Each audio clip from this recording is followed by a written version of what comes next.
B.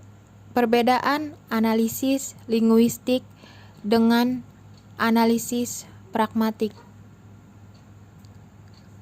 Pengertian kajian linguistik struktural adalah bentuk-bentuk lingual tanpa secara sadar mempertimbangkan situasi tuturan sehingga analisisnya dikatakan bersifat formal. Pusat kajian pragmatik adalah maksud pembicara yang secara tersurat atau tersirat di balik tuturan yang dianalisis. Yang pertama ada struktur, sistem, dan distribusi. Yang A, struktur adalah susunan bagian-bagian kalimat konstituen atau konstituen kalimat secara linear. Konstituen atau bagian-bagian kalimat itu dapat dibandingkan atau diasosiasikan dengan bentuk bahasa yang lain. Satu fonem dengan fonem yang lain, satu morfem dengan morfem yang lain, atau satu kata dengan kata yang lain. Yang B, hubungan antara bagian-bagian kalimat tertentu dengan kalimat lainnya kita sebut sistem. Yang C, distribusi adalah menyangkut masalah dapat tidaknya penggantian atau konstituen tertentu dalam kalimat tertentu dengan konstituen lainnya.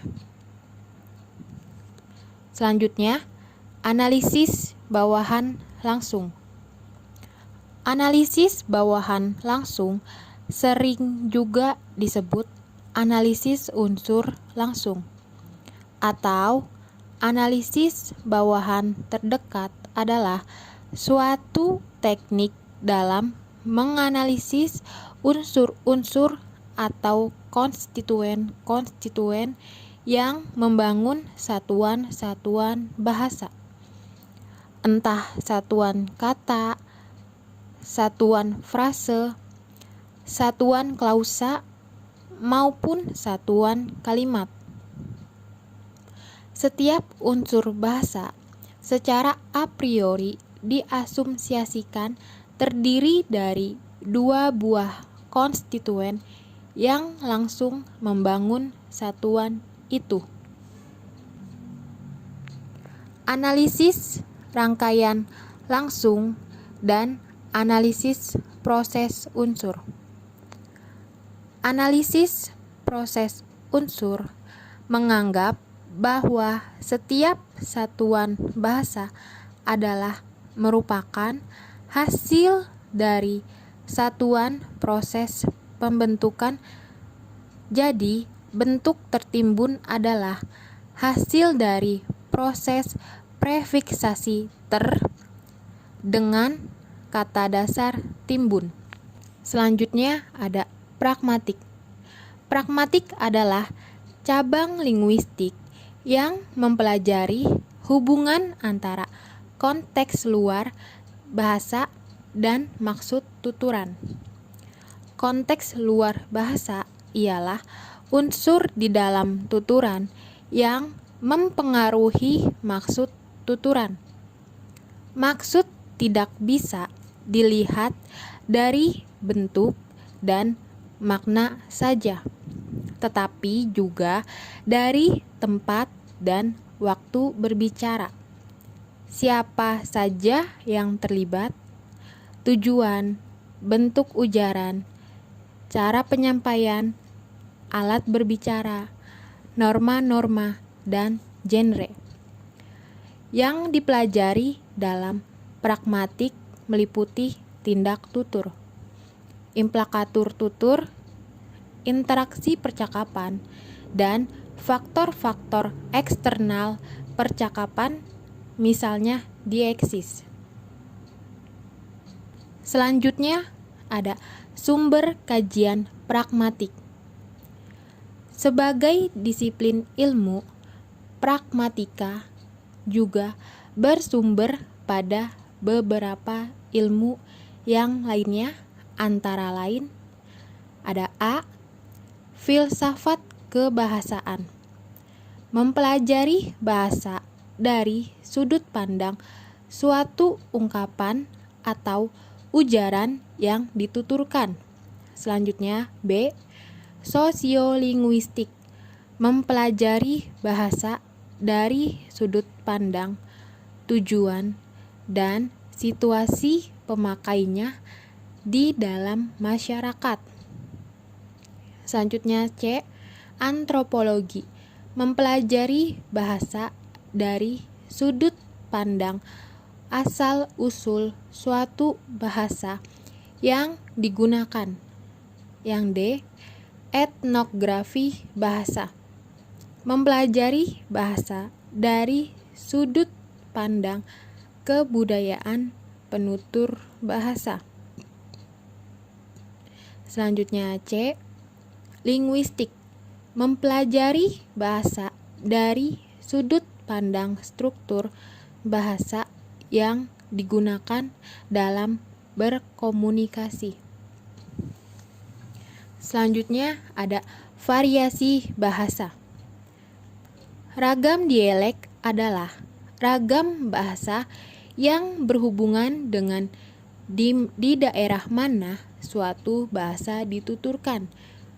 Perbedaan dialek terdapat pada seluruh aspek bahasa dan lafal, morfologi, sintaksis, kosakata, dan peribahasa. Dan juga dalam pragmatik, sebagai contoh, bahasa Jawa yang berbeda dengan bahasa Indonesia dalam penuturnya walaupun sama-sama digunakan orang Indonesia. Ragam sosiolek adalah ragam bahasa yang berkaitan dengan status sosial dan jabatan seseorang dalam golongan masyarakat. Status seseorang dalam golongan masyarakat sangat mempengaruhi keberagaman dalam berkomunikasi. Sebagai contoh, dalam bahasa Jawa terdapat bahasa Bagongan, bahasa Krama, dan bahasa Ngoko yang akan dipergunakan seseorang dalam berkomunikasi dengan melihat siapa lawan bicaranya.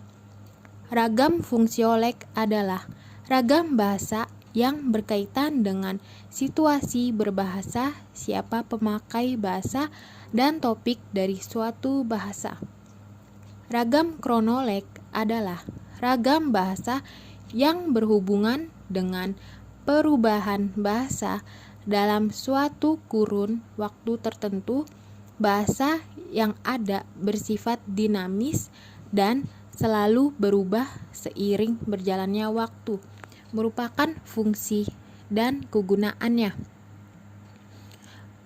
Beberapa faktor yang mempengaruhi variasi suatu bahasa antara lain faktor geografis, mempelajari di daerah mana bahasa itu dipakai.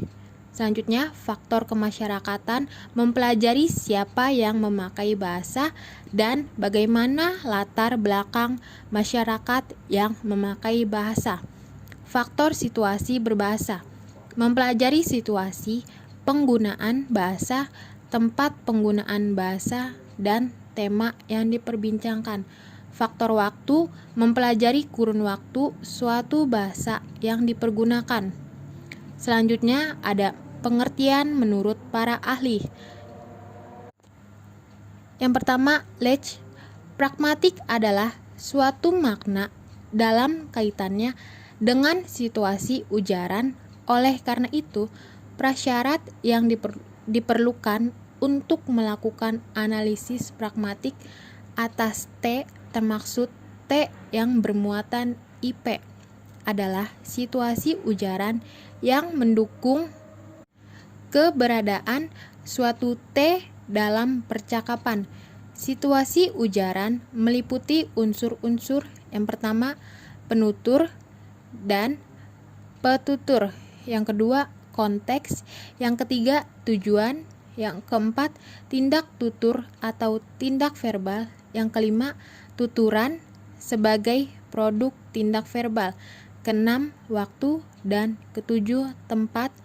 Selanjutnya, untuk mengenal lebih jauh tentang analisis pragmatik dan contoh penggunaannya dalam artikel ini secara bertuturan bahas perihal A.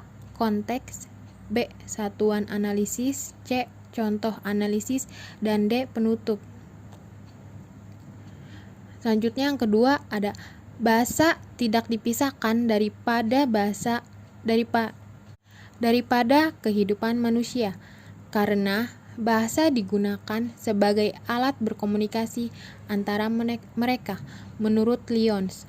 Yang ketiga, pragmatik adalah studi tentang makna dalam hubungannya dengan situasi-situasi ujar. Menurut Purwo, pragmatik merupakan salah satu bidang kajian linguistik. Yang terakhir, ada kesimpulan. Manusia memiliki bahasa yang digunakan untuk berkomunikasi dengan sesamanya. Ilmu yang digunakan untuk mempelajari bahasa tersebut dikenal dengan linguistik. Istilah ini sering disebut linguistik umum. Artinya, ilmu tersebut tidak hanya menyelidiki salah satu bahasa saja, tetapi linguistik menyangkut bahasa pada umumnya. Sebagai disiplin ilmu, linguistik menangani tentang objek materia elemen suatu bahasa tertentu. Linguistik menelaah bahasa yang berhubungan dengan kehidupan masyarakat pada umumnya. Jadi, mempelajari linguistik sangat penting bagi kehidupan, sebab seseorang akan mengerti tentang bagaimana penggunaan bahasa yang baik dan benar. Sekian presentasi dari saya. Wassalamualaikum warahmatullahi wabarakatuh. Terima kasih.